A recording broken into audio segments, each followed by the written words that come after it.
Let me now share about what we know about this novel coronavirus. This virus comes from the family of coronavirus, which includes other viruses such as MERS and SARS, as well as the milder variants causing common cold.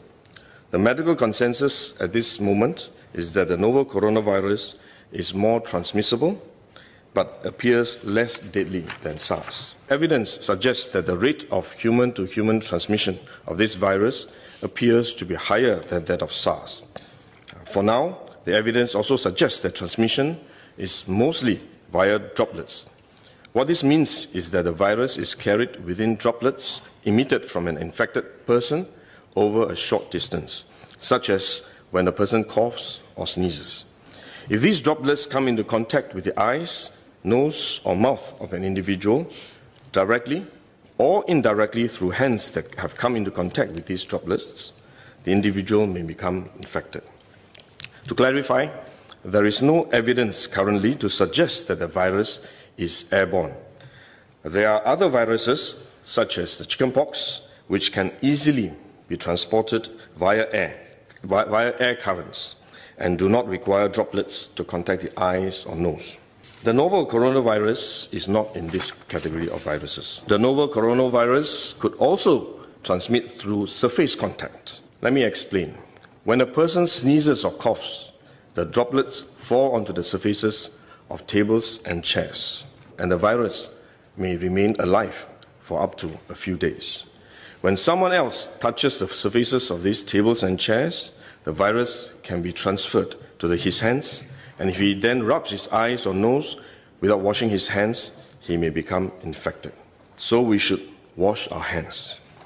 This is also why we only quarantine the close contacts of confirmed cases. For more transient contacts, such as individuals that the confirmed cases may have walked past in malls or hotels, the risk of transmission is low.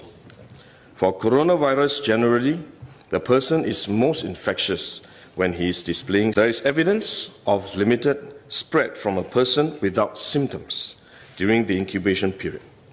However, this form of transmission may be uncommon and has so far involved isolated cases only. At this point, the evidence still points towards higher transmissibility when the person is displaying symptoms. As such, medical professionals, both overseas and in Singapore, have advised that the most effective way that we can protect ourselves is to practice good personal hygiene. We should regularly wash our hands with soap and water and avoid touching our face with our hands. These may sound simple, but actually they are very difficult to do because all of us touch our face all the time. Even at a meeting when we have on this ministry task force, while I was speaking, I was touching my face until Minister Lawrence Wong nudged me with his elbow and said, "Stop touching your face." So it is simple but extremely difficult, but are actually very effective in preventing all kinds of infection. Potential infection from asymptomatic persons, in fact, is less likely to be from coughing or sneezing directly because they don't have symptoms. They are not sneezing or coughing, but more likely by touching contaminated surfaces, for which masks offer no protection. Wearing a mask when we are well often gives us a false sense of security instead, and we are more likely to touch our faces when we constantly adjust our masks, which is one way the disease spreads. At the same time, we need to protect others, our loved ones, friends, colleagues, and fellow Singaporeans that we come into contact with. If we are sick, we should rest and recover at home as far as possible. If we do need to go out to see a doctor, for example, we should wear a surgical mask to protect others.